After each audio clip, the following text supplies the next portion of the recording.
नमस्कार मैत्रिणींनो, स्टायलिश वुमनमध्ये तुमचे खूप खूप स्वागत आहे. लग्नसराईच्या दिवसात काहीतरी नवीन ज्वेलरी घालावी अशी प्रत्येक महिलेची इच्छा असते. काठापदराच्या साडीवर पारंपरिक ज्वेलरी असेल तर लूक अधिकच खुलून येतो. पारंपरिक दागिन्यांची नावं ही बऱ्याच जणींना माहिती नसतात, त्यामुळे ज्वेलरी विकत घेताना अनेक जण गोंधळलेले असतात. आपले महाराष्ट्रीयन पारंपरिक दागिन्यापैकी पोहेहार, मोहनमाळ, बकुळीहार, पुतळीहार, बोरमाळ, कोल्हापुरी साज यासारखे अनेक दागिने लोकप्रिय आहेत. त्यासाठीच आज मी ह्या व्हिडिओमध्ये अगदी लग्न समारंभामध्ये घालता येईल असा खूपच फॅशनमध्ये असलेल्या जोंधळी हाराचे सुंदर डिझाईन्स घेऊन आलेले आहे.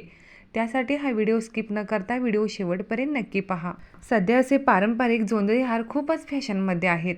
जोंधळी हार हा पारंपरिक दागिना असून लग्न समारंभामध्ये हा हार गळ्यामध्ये घातल्यावर तुमचा लूक खूपच एलिगंट आणि रॉयल दिसेल. जोंधळी हार हा कोणत्याही काठापदराच्या साडीवर, पैठणी साडीवर किंवा सिल्क साडीवर घातल्यानंतर अगदी सुंदर आणि उठून दिसतो. ह्या जोंधळी हारामध्ये लहान जोंधळ्याच्या आकारासारखे दिसणारे मणी असतात, म्हणून ह्याला जोंधळी हार म्हणतात.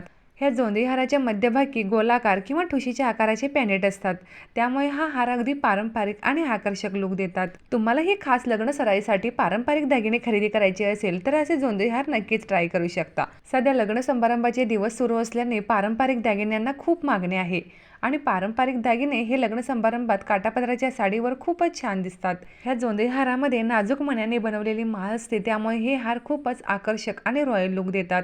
अनेक जणींना पारंपरिक पण वेगळ्या लूक देणारे दागिने हवे असतात, तर त्यांच्यासाठी हा जोंधळी हार बेस्ट पर्याय आहे. जोंधळी हार हा दागिना कोणत्याही खास प्रसंगासाठी एक उत्तम पॅटर्न आहे. जर तुम्हाला सुद्धा हे ब्युटिफुल जोंधळी हाराचे डिझाईन्स आवडले असतील तर व्हिडिओला एक लाईक जरूर करा आणि चॅनलवरती नवीन असाल तर चॅनलला सबस्क्राईब करा.